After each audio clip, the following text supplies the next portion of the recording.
चंद्रयान 3 के लिए आने वाले 14 दिन बहुत अहम होने वाले हैं। 23 अगस्त को सॉफ्ट लैंडिंग के बाद अब नजरें प्रज्ञान रोवर पर हैं, जो स्थितियां समान होने के बाद चांद की सतह पर चलेगा।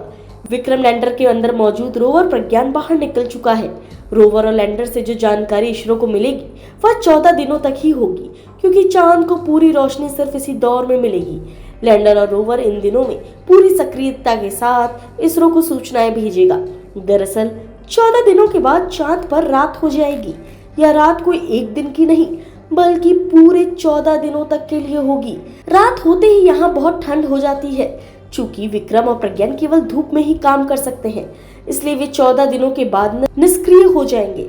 इसलिए इसरो वैज्ञानिकों ने चंद्रमा पर फिर से सूरज उगने पर विक्रम और प्रज्ञान के काम करने की संभावना से इनकार नहीं किया है। अगर दोनों 14 दिन बाद सही सलामत काम करते हैं तो यह भारत के चंद्र मिशन के लिए बोनस होगा। वहीं लोगों का पूछना है, क्या पृथ्वी पर लौटेगा वापस चंद्रयान 3? ऐसा नहीं है कि चंद्रयान 3 पृथ्वी पर वापस लौट कर आएगा। विक्रम और प्रज्ञान हो सकता है काम ना करे, लेकिन ये चंद्रमा पर ही रहेंगे।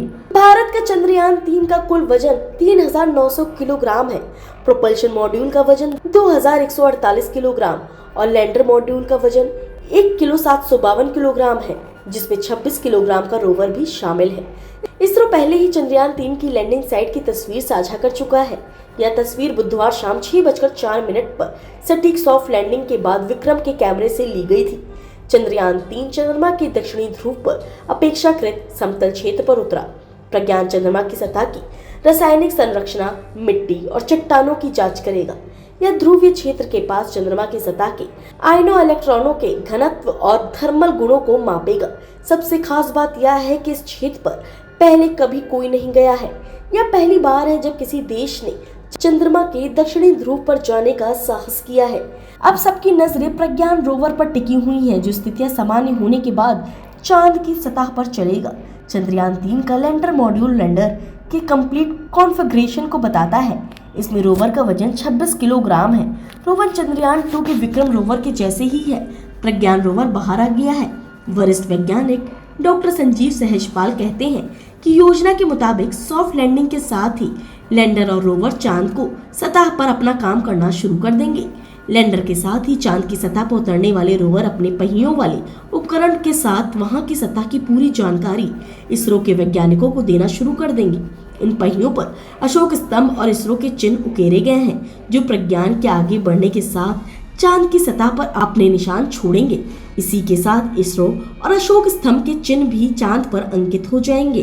वहीं वैज्ञानिकों का यह भी कहना है कि 14 दिनों के भीतर रोवर चांद पर अपने तय रास्ते को न सिर्फ पूरा करेगा, बल्कि उसकी पूरी सूचनाएं भी इसरो के डेटा सेंटर को भेजता रहेगा। संजीव सहजपाल का कहना है कि सिर्फ रोवर ही नहीं, बल्कि लैंडर के माध्यम से भी सूचनाएं और पूरी तकनीकी जानकारियां मिलती रहेंगी। वह बताते हैं कि लैंडर और रोवर 14 दिनों तक पूरी सक्रियता के साथ हमें सूचनाएं भेजेगा। उनका कहना है कि तमाम विपरीत परिस्थितियों के लिए तैयार किए जाने वाले लैंडर और रोवर के पावर बैकअप की क्षमता 14 दिनों तक सबसे ज्यादा होती है। उसके बाद की सूचनाएं या तो मिलना बंद हो जाएंगी या तो उनकी स्पीड ना के बराबर हो जाएगी। हालांकि अंतरिक्ष वैज्ञानिकों का मानना है 14 दिनों के भीतर मिलने वाली सूचनाएं अंतरिक्ष में चांद पर की जाने वाली तमाम संभावनाओं की सबसे महत्वपूर्ण जानकारियां होंगी। इसी तरह की तमाम खबरों को जानने के लिए देखते रहिए न्यूज़ NCR।